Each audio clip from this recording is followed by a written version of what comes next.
Buenas noches, aquí estamos. Buenas tardes, buenas noches. Pues damos gracias al Padre que nos permite estar con ustedes y sobre todo yo aprendí bastante de esta virtud, de este sentimiento íntimo que es la gratitud y creo que todos tenemos que aprender mucho de ella en nuestro camino de evolución. Entonces, debo decirle que en la década de los 90, los psicólogos empezaron a plantearse otra estrategia para tratar de ayudar a los pacientes. Ellos habían pasado décadas estudiando la depresión, el estrés y la ansiedad, o sea, sentimientos desagradables o negativos, y hasta cierto punto no habían logrado un gran avance en la mejoría de los pacientes. Pero recordemos que hay un detalle en ese hecho. Es que el mismo paciente es el que debe cambiar de actitud y producir los cambios que lo llevarán a la mejoría. No existen soluciones milagrosas sin realizar esfuerzo como la gente quisiera, como algo mágico. Esto no existe. Y estamos nosotros muy conscientes aquí en la doctrina espírita de que toda ganancia, todo crecimiento exige esfuerzo. Y así es en un tratamiento psicológico o psiquiátrico. Pero los psicólogos se planteaban, al final, ¿están más felices consigo mismos y su entorno? ¿Por qué debemos solo enfocarnos en los infelices, en los que tienen problemas?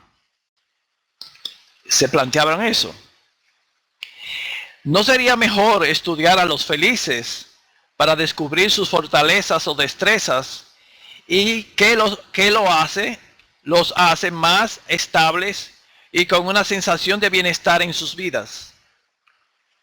Comprendiendo a los sanos y sabiendo sus habilidades ante las adversidades de la vida, se podría ayudar a los infelices para replantearse la vida de otra manera, o por lo menos auxiliarles a ser menos infelices y, quién sabe, a salir de ese pozo emocional donde están ellos. De esta forma surge la psicología positiva, o sea, en base a este enfoque de ya no estudiar los aspectos negativos de los pacientes, sino de ver y no enfocarse, vamos a decir, el 20% de la población quizá era lo que tenían problemas, pero había un 80% que no tenían problemas en sí, porque todos tenemos problemas, pero me quiero decir que tenían una salud emocional y psicológica más o menos aceptable. Entonces, al enfocarse en estudiar a ese 80% de los que yo he llamado sanos, entre comillas, pues surgió la psicología positiva. Ellos identificaron 24 fortalezas que poseen en mayor o menor grado las personas más sanas y más estables. Se plantearon usar el método científico en sus investigaciones, de modo que no tuviera una connotación religiosa. Y como la pandemia de la depresión y de la infelicidad era y es tan agobiante y urgente, se dividieron el trabajo. Cada grupo que entró en este planteamiento de la psicología positiva iba a estudiar 2 o 3 de estas cualidades. Las investigaciones empezaron en la década del 2000 y los resultados fueron surgiendo y fueron muy positivos. Pero recordemos que es una ciencia en construcción. Cada día van surgiendo aspectos que no habían sido tomados en cuenta antes. Y este avance aún no ha cambiado del todo la terapia de todos los psicólogos en el diario vivir del día a día. Es interesante ver cómo la psicología se va acercando a una visión más espiritual de la vida. Recordemos que ellos tratan de mantener su posición laica para que todos, las distintas religiones, la puedan aceptar.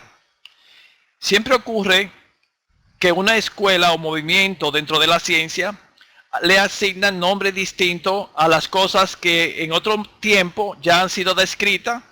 Y así, por ejemplo, Martin Seligman que es uno de estos investigadores que estudió mucho la gratitud, diferencia tres tipos de vidas felices. Un momento. Que son la vida placentera, perdón, una vida donde se tienen todas las emociones positivas que se pueden tener y las habilidades para ampliarla. Este es el hombre fisiológico de Ouspensky. O sea, se vive para el presente, para el objetivo, para lo concreto, por decirlo de alguna manera. Se disfruta de la vida. La vida de compromiso es una vida en la que el trabajo, la crianza de los hijos, el amor y el tiempo libre es lo más importante. Esto se corresponde con el hombre psicológico de Ouspensky. Aquí ya surge algo, no solamente se come, se bebe y se reproduce el hombre, sino que ya empieza a tener ideales superiores. Pero está en ese proceso de abrir la conciencia. Luego, la vida significativa es una vida en la que se conocen y se utilizan las propias fortalezas, que se corresponde con la conciencia despierta, camino hacia el hombre altruista, que la psicología es en otro tiempo. Dice Seligman que una no es mejor que la otra, simplemente son diferentes tipos de vidas felices. Pero ahí, en estos 3 grados o 3 tipos de vida, en el fondo refleja el grado evolutivo de la persona. Como psicólogo, él hace un buen planteamiento en el sentido de que no juzga a quien tiene un tipo de vida u otro, porque en el fondo, nosotros que conocemos la reencarnación y la ley de evolución, pues una persona que es muy apegado a la parte fisiológica de la vida, pues simplemente es como un niño espiritualmente hablando y está en su grado evolutivo. No le podemos pedir pera a un árbol que nada más produce uva, o mango a un árbol que nada más produce pues lechosa. Pues realmente cada ser da lo que puede en su momento evolutivo. Dentro del estudio sobre la felicidad de las personas, surgieron ideas para tener una vida más positiva. Entonces, así como agradecer y usar la diversión para realizar algunas cosas filantrópicas, es aquello de que para ser feliz tenemos que dar para poder recibir el bienestar. Es aquello que sabemos nosotros de que el que da recibe, es la caridad, es el amor en acción. Estos psicólogos de la psicología positiva, hablaron de una vida en flow. Déjenme ver acá. Sí, exacto. Es decir, es vivir en positivo. Afrontar los problemas como oportunidades, no en sí como problemas. Es conocernos y poner aquello que nos diferencia, o sea, nuestras fortalezas o virtudes, en cumplir nuestras metas y solucionar nuestros problemas. Buscar en nosotros la motivación suficiente y encarar dichos retos desde la positividad. En este es un abordaje casi espírita, se puede decir. Lo que le falta es la comprensión de la reencarnación, de la ley de causa y efecto, de los diferentes grados evolutivos de las personas que le darán diferentes destrezas o virtudes que han sido conquistadas en múltiples reencarnaciones. Pero recordemos que la psicología positiva utiliza el método científico y trata de no ser mística, sino actuar como la tenemos, sino actuar con la que tenemos en el mundo objetivo. Pero su comprensión de las emociones del ser humano se liga a la parte espiritual del ser humano. Esto ocurrió mucho en la psicología, en el estudio de la gratitud, porque la gratitud había sido abordada por las religiones Y ese abordaje religioso no siempre tenía lo que la psicología, vamos a decir, no tenía todos los componentes que la psicología considera correcta. No estudiaba al hombre en toda su amplitud y realmente hasta cierto punto es verdad, porque un ser que tiene gratitud hacia Dios y hacia la vida es un ser que ya ha tenido un aprendizaje espiritual, mientras que otros seres no son apenas quizás cuando tengan una enfermedad catastrófica y tienen un tratamiento y logran salvar su vida. Ahí es que empiecen a dar una valoración a la vida y un reconocimiento hacia Dios de que Él existe. Entonces, esa experiencia gratificante, esa experiencia espiritual e íntima, no todo el mundo la tiene. Entonces, ellos prefieren no abordar estas habilidades, como ellos llaman, características de un punto místico o religioso. Siempre usaron el método científico, realmente usaban unos cuestionarios, tenían grupos de personas que entraban en el experimento. Uno era el grupo control y el grupo que se le experimentaba. Entonces realmente ellos hacían, concretamente hacían experimentos de gratitud. Escribían cartas a algún familiar que no siempre le habían dado, habían reconocido el bien que le habían hecho. En fin, le ponían a hacer distintas actividades para que esa actividad le aflorara la gratitud y empezaran a reflexionar sobre la gratitud. Entonces realmente ellos usaron el método científico y así fueron descubriendo desde el punto de vista de la psicología positiva los beneficios que la gratitud puede dar al ser humano. En la humanidad las cosas no son nuevas. Otras personas ya han abordado en el pasado estas mismas ideas, pero con otro enfoque y muchas veces con otros nombres, estos mismos temas.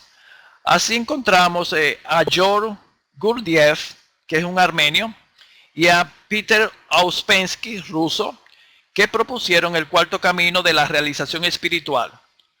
Los tres primeros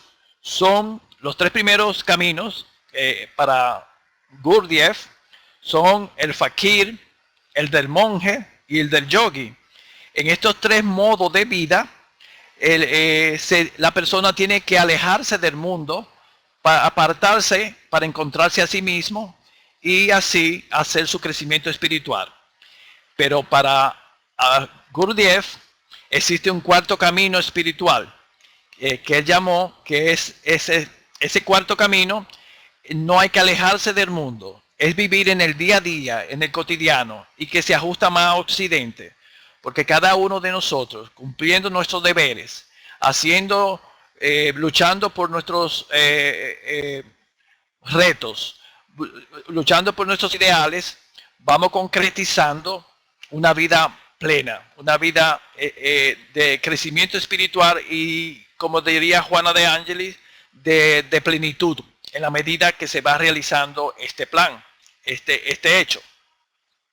Y así vemos como hay personas que en el campo, en la historia, pues no tuvieron que alejarse del mundo para hacer su crecimiento espiritual, dar su contribución a la humanidad y tener esa iluminación íntima de su corazón y de su ser.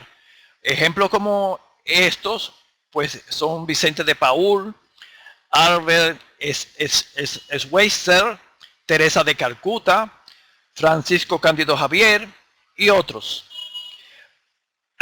Claro, hay muchos otros, simplemente mencioné algunos. Peter Ouspensky tiene una propuesta muy interesante. Debo decir que Ouspensky es continuador de las ideas de Gurdjieff, aunque luego se alejaron en su pensamiento. Pero él tiene un planteamiento muy interesante sobre la conciencia y Divaldo lo utiliza mucho en su conferencia, este planteamiento. Él dice que para entender el ser humano tenemos que entender que existen 4 niveles de conciencia. La conciencia de sueño, y esta representa el 80% de la sociedad, de la población, es aquella en el cual es el hombre fisiológico, en el cual basta comer, dormir y reproducirse. No tiene otros objetivos definidos. No quiere decir que no tenga ningún objetivo. No tiene esos objetivos muy definidos. Le basta con dormir, comer y reproducirse. Este nivel se corresponde con la vida placentera de Seligman. El otro nivel es la conciencia lúcida o despierta. El ser, además de tener las funciones fisiológicas, empieza a tener ideales superiores y poco a poco trata de ir realizándolos. Se corresponde con la vida de compromiso de Seligman. El tercer nivel es la conciencia de sí mismo. Recuerden que este tipo de alma, de ser, recuerda que somos luz o conciencia plena. Su percepción del yo les hace pensadores y libres de preconceptos. El cuarto nivel de conciencia es la conciencia objetiva, donde existe la iluminación.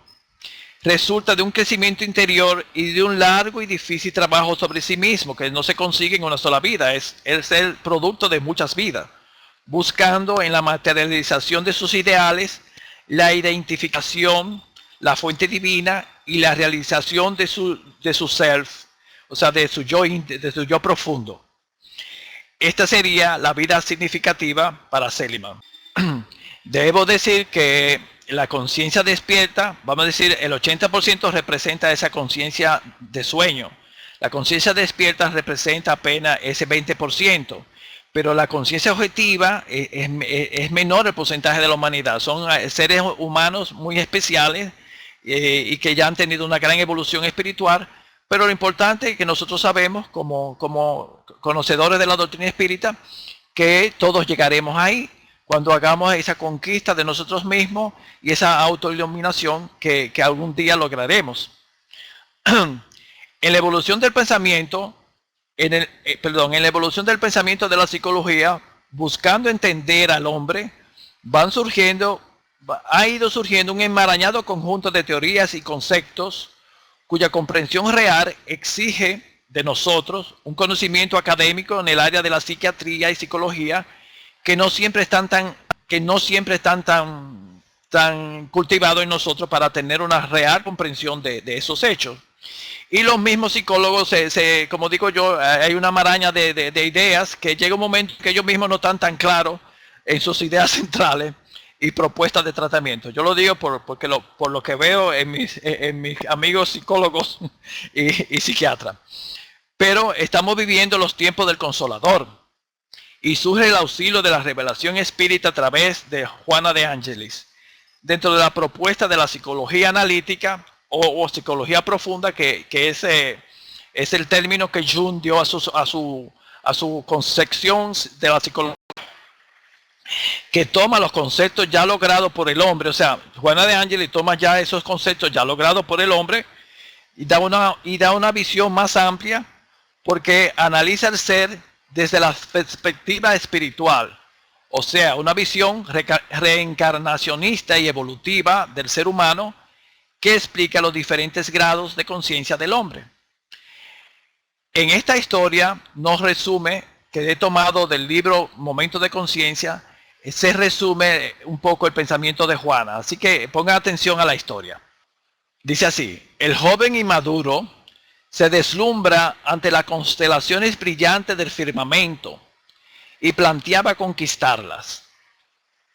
Cuando los primeros momentos de más amplia comprensión afloraron en su mente, percibió la imposibilidad de alcanzar las galaxias y entonces creyó que podría conquistar la tierra, que lo atendía cual madre generosa.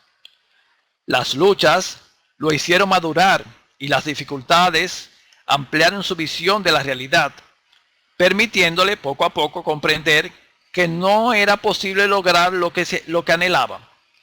Y como amaba la patria donde había nacido, creyó que podía conquistarla.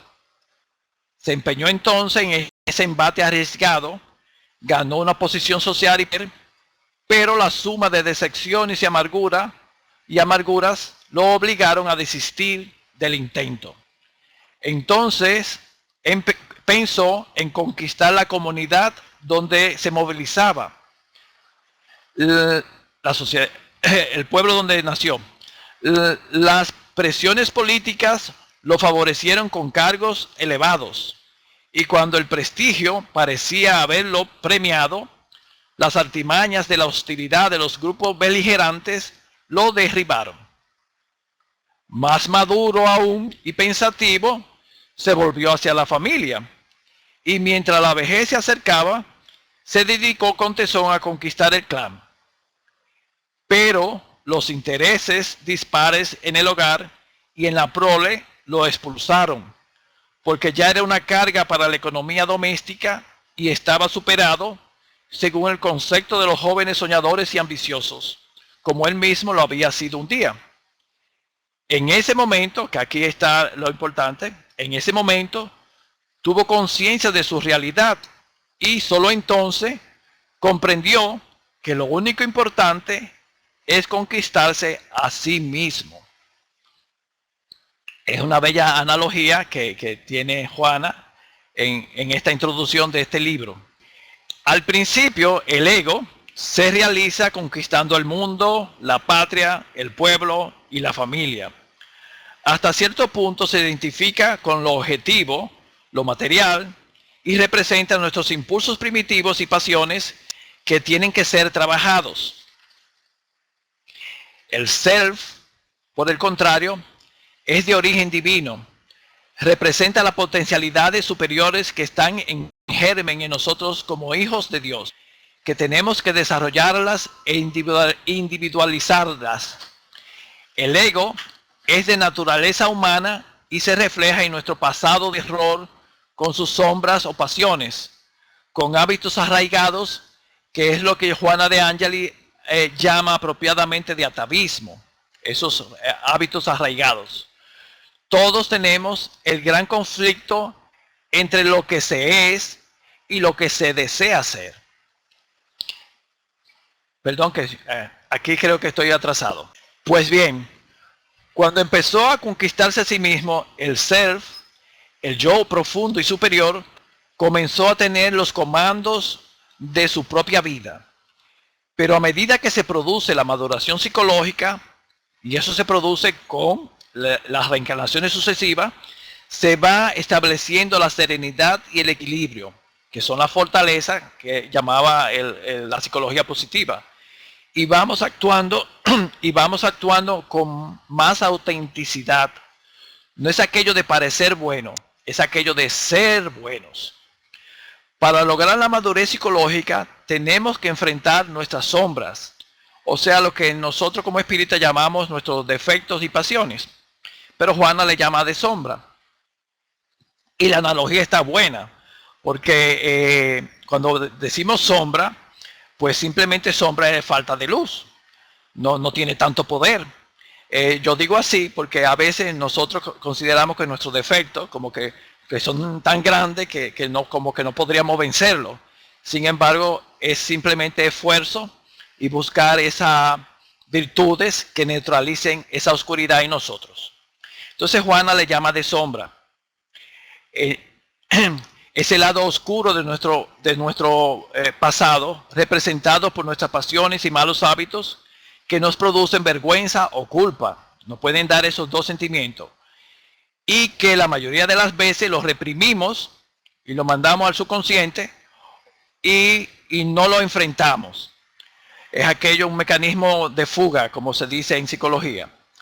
Se necesita de coraje para aceptarlos y ver el aprendizaje y la evolución que se asienta en prueba de ensayo y error. Al final, con la experiencia adquirida, vamos avanzando, o sea, de vida en vida y haciendo ese esfuerzo, vamos en esa prueba y error, vamos ganando espacio poco a poco, conquistando la paciencia, conquistando el amor, conquistando el perdón, y poco a poco vamos a ir entrando a ganar virtudes. Entonces vamos ganando experiencia y vamos avanzando. Disfrutamos de una relativa serenidad, no perfecta porque aún tenemos sombra en nosotros, pero sí tenemos una relativa serenidad. Por esta razón, es necesario asimilarlos, o sea, estas sombras, estos problemas, es necesario asimilarlos con resignación y paciencia con nosotros mismos, y esto a su vez nos hace más tolerantes con las fallas ajenas. En esto es bueno recordar las palabras de San Agustín, recopiladas en el Evangelio según el Espiritismo, en el capítulo 14, ítem 9, que dice así al final de ese párrafo grande que habla de la ingratitud de los hijos. Dice al final, cerca del final, las pruebas difíciles, escuchadme bien, perdone un segundo. Dice San Agustín, las pruebas difíciles, escuchadme bien, son casi siempre la señal de la finalización del sufrimiento y de un perfeccionamiento del espíritu, cuando aquellas son aceptadas por amor a Dios. Entonces se necesita esa aceptación, ese desear ser lo que Dios espera de nosotros, ese cumplir con nuestro objetivo reencarnatorio, ese cumplir nuestro deber. Y aunque llegue un momento en que luchamos, pero debemos de saber que, como dice San Agustín, esas pruebas difíciles son ese aviso de que pronto entraremos vamos a atravesar la tormenta y vamos a entrar en un mar más tranquilo, un mar más sereno. Y es bueno tener eso para tener el coraje de seguir luchando y seguir venciéndonos a nosotros mismos. Por otra parte, a la sombra que cargamos se une lo que Jung llamó el inconsciente colectivo, que está cargado de miedos, recordaciones aflictivas, impulsos no controlados, que como una herencia negativa se transmite de nuestros padres, de la sociedad, de la televisión y hasta de los videojuegos. Asimilamos de forma subliminal o de forma ostensiva forma de comportamiento en desarmonías con las leyes del bien y del amor. Así se nos transmite la agresividad, la cólera, etc. Vicios sociales como fumar, beber, jugar, la deshonestidad, las drogas. En la medida que el ser va madurando psicológicamente, aprende a identificar estas sombras y tiene comprensión de su propia fragilidad y lucha. Pero no se castiga, se disculpa, se corrige y se esclarece. Asimila que muchas veces, comprende que muchas veces fallará, pero con perseverancia logrará que estos hábitos saludables que le enriquecerán con más calma, aceptación, deseo de servir y gratitud hacia Dios y hacia la vida por la oportunidad de corregirnos y de aprender cada día. O sea que pasando estas fases, llega un momento en que surge ese sentimiento de que los problemas que tenemos son oportunidades de crecer, que Dios nos da el entorno familiar, social y de trabajo necesario a nuestras necesidades evolutivas, y que todos sabemos la ayuda inmensa que tenemos del plano espiritual y de nuestro ángel guardián y doctrina como la doctrina espírita, que nos auxilia en ese conocimiento de nosotros mismos, en ese descubrirnos internamente.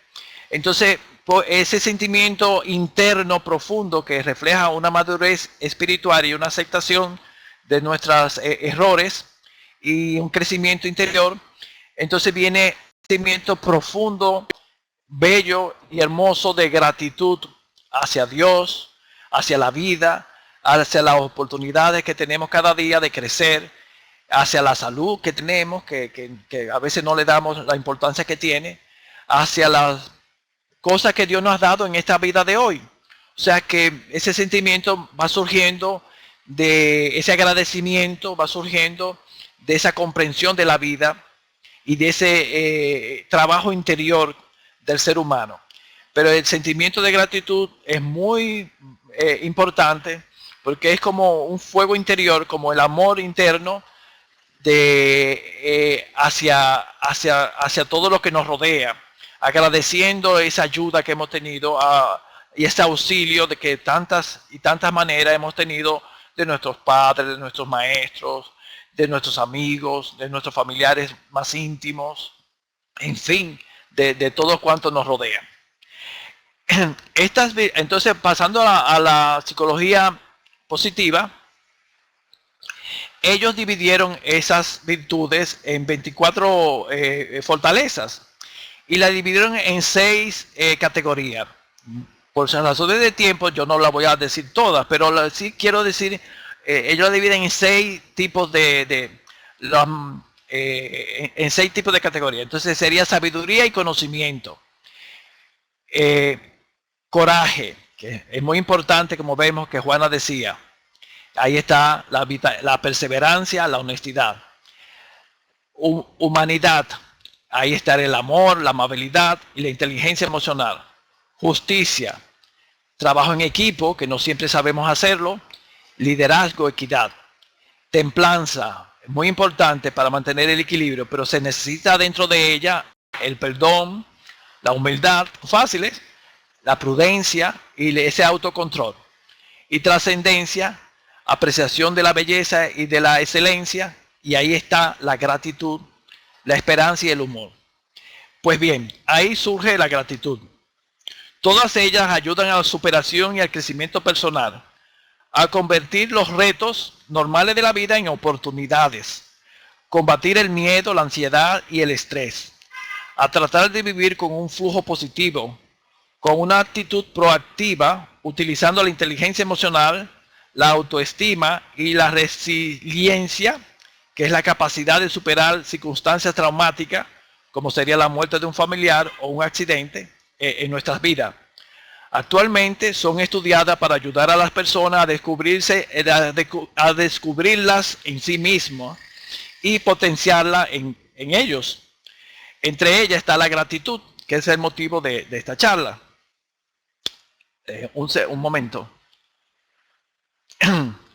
El filósofo chino Lao Tse afirma en su momento que el agradecimiento es la memoria del corazón. Esa memoria no olvida lo verdaderamente importante o lo esencial. Momentos únicos, personas excepcionales, lugares insólitos. Como se enfoca en lo esencial, se da la importancia a lo que ya tienes, sin esperar nada más, con optimismo, motivación y voluntad de ser el mismo. Para los psicólogos, se entiende por gratitud, como toda ciencia, pues tiene una definición. Ellos definen la gratitud como un estado afectivo cognitivo resultante de la percepción de haber sido beneficiado por un agente externo de manera solidaria, desinteresada y gratuita. O sea que hemos recibido del exterior, no de nuestro ser, ese auxilio, esa ayuda desinteresada y gratuita. Pero ellos reconocen la complejidad del concepto. Ellos saben que no es un concepto fácil. Sin embargo, tienen claro que la gratitud que surge como pago de un favor recibido, como se suele hacer socialmente, como una regla de etiqueta o de buenos modales, ese tipo de gratitud no produce los beneficios profundos de la gratitud, porque muchas veces estos pueden originarse del egoísmo. Te agradezco para que me siga ayudando. Hay una gran diferencia entre la gratitud y el sentimiento de estar en deuda con otros. Para Juana de Ángelis, esto último ocurre por una inmadurez psicológica. Su ego se atribuye méritos que aún no posee y se cree acreedor de los bienes que le son concedidos, siempre anhelando más y esto no le planifica y no le satisface del todo.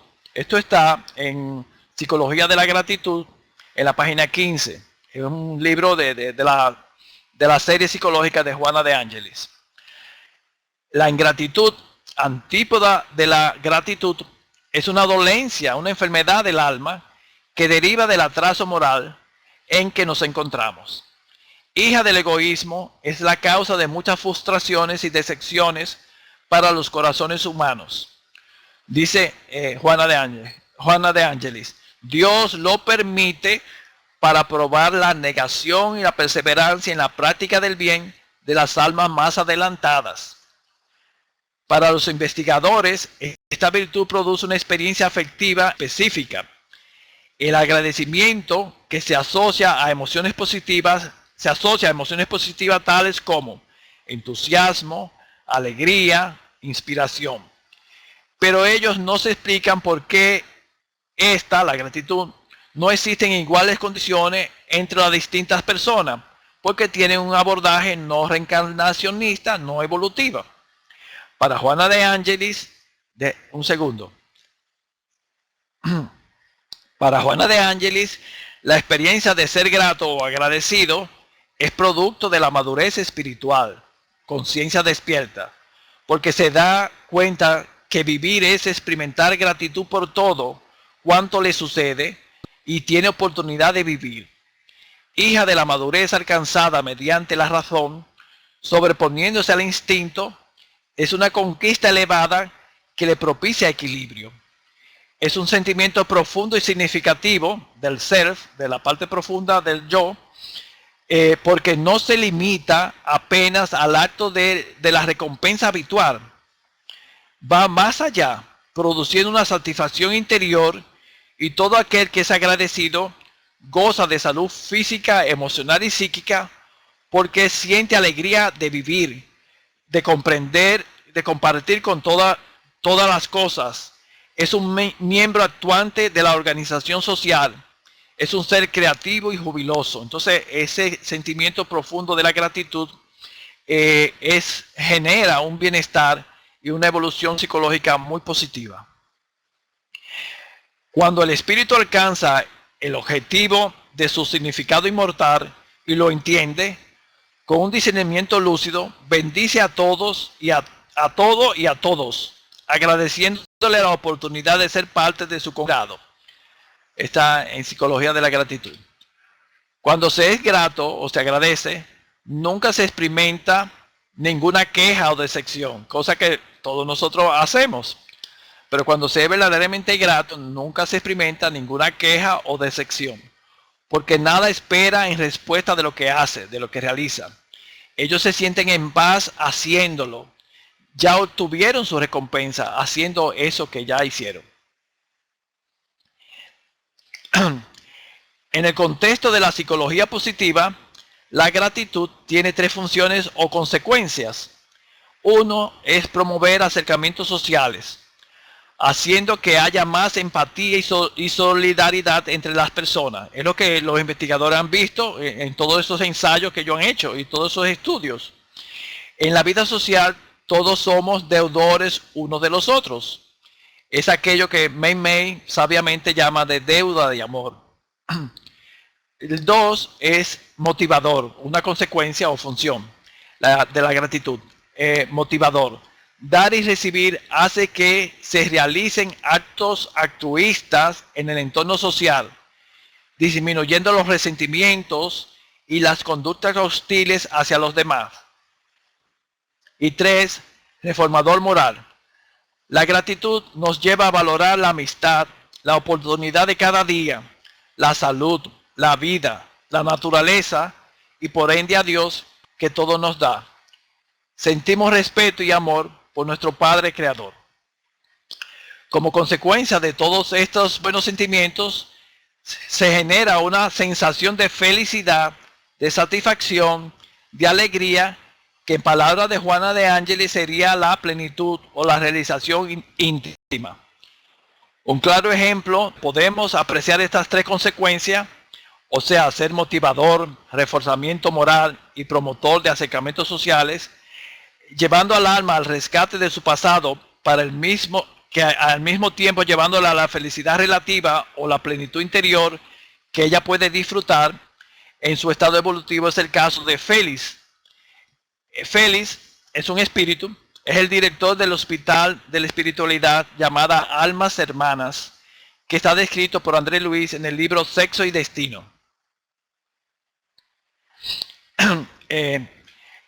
ocurre lo siguiente.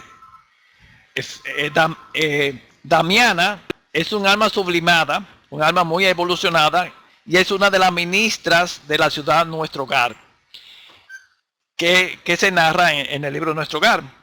Ella en su tiempo de reposo se dedicaba a ir a donde está, ir a alumbrar a donde están las almas sufrientes y ahí orar por ellos. Así ella puede identificar a aquellos seres que están listos para ser rescatados después del sufrimiento reparador que le ha producido el arrepentimiento. De esta forma ella rescata a Félix en muy malas condiciones, quien está arrepentido y abatido por las terribles consecuencias de su liviandad en el sexo, jugando con los sentimientos ajenos. Su proceder había herido profundamente al alma de su amante, que era una alma menos evolucionada, que en rebeldía y odio había transferido su rencor a todos los hombres que conoció después de Félix, e incentivaba la degradación moral y la prostitución de numerosas jóvenes que, como ella, podrían caer en esos oscuros caminos de la sexualidad descontrolada e irresponsable. Como consecuencia de todas esas pasiones desbordadas, ocurrieron varios crímenes y traiciones, llevando a una vida disoluta a numerosas personas que fracasaron en esa encarnación. Félix es recogido por Damiana. Ingresa en el hospital Almas Hermanas de la Espiritualidad. Es ayudado, aprende a servir y auxiliar a numerosas almas que habían caído como él. Y él se superó y adquirió el saber y la experiencia. Y con el tiempo, la vida lo llevó a dirigir durante 50 años este auspicio de ayuda espiritual llamada Almas Hermanas, siendo su mentor y consejera Damiana. Él recibió la gracia, entre comillas, gracia, de un alma noble que en nombre de Dios, y como consecuencia se abrió, de un alma noble que hacía ese gesto de amor en nombre de Dios. Entonces, como consecuencia de recibir ese amor y ese gesto y esa ayuda, él se abrió al amor, al bien. Germinaron en su corazón los sentimientos nobles. Se movilizó y se motivó a hacer el bien por el bien mismo. Y así, la misericordia divina le fue llevando a su convivencia espiritual a las personas que él mismo perjudicó. Ahí está el acercamiento social que dice la psicología positiva. Al final, él reencarna como nieto adorado de su ex amante traicionada en el pasado para irla acercando al bien, despertando en ella el amor puro hacia esa criaturita especial para ella. La chispa que rompió las cadenas de su pasado oscuro fue la gratitud hacia Dios, hacia Damiana, hacia todos los instructores y enfermeros del hospital, hacia el Maestro Jesús por su doctrina superior, a las sabias leyes divinas que no le condenaron, sino que le levantaron y le auxilian a redimirse y a entrar como trabajador en la viña del Señor, que desde tantos siglos le esperaba, como nos espera a todos nosotros también en esta oportunidad que tenemos, en esta encarnación, de tener esta maravillosa doctrina espírita tan rica en enseñanza y con tantos bellos ejemplos que tenemos en la literatura mediúnica que nos invitan al progreso y nos invitan a, pues, la doctrina espírita nos invita pues a contribuir en el bien, a trabajar en la viña del Señor. Hay mucho campo en esa viña del Señor. Cada uno puede contribuir a su manera en el centro espírita, en la familia, en la sociedad, de modo que cada quien pueda aportar y entrar en esa cadena de bien. Es aquello que Pablo de Tarso dice, que somos embajadores en cadena. El eslabón más elevado tira del más atrasado. Y siempre es así. Nosotros somos ayudados, pero a nuestra vez nosotros ayudamos a otro a ascender. Y así esa cadena hermosa es la que nos invita el Señor Jesús a trabajar en esa viña del Señor. en esta frase del Espíritu de verdad se puede resumir este concepto que quiero transmitiros. Dice: Espírita, amaos, he aquí la primera enseñanza, instruíos, he aquí la segunda. Espíritu de verdad. Pues hasta aquí es la charla. Simplemente quería leer algunos trocitos de una hermosa oración que Manuel tiene en el libro Coraje, y dice así, pero no la voy a leer toda para que pueda ver las preguntas, que sé que ustedes están cansados.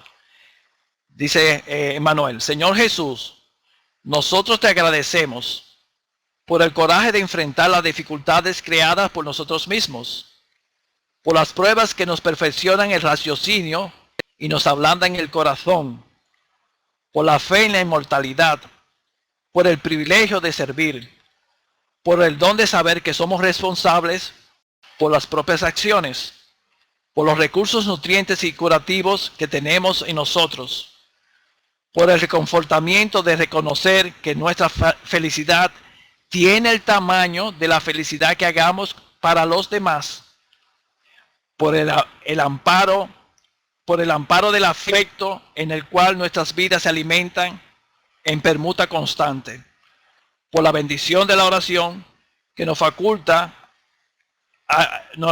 apoyo interior para la solución de nuestros problemas, por la tranquilidad de la conciencia que nadie nos puede sustraer. Por todo esto y por todos los demás tesoros de esperanza y amor, alegría y paz con que nos enriquece la existencia, sé bendito, Señor, al mismo tiempo que te alabamos la infinita misericordia, hoy y siempre, Emmanuel. Del libro Coraje. Gracias. Me disculpa si me extendí demasiado. Te paso la palabra, María.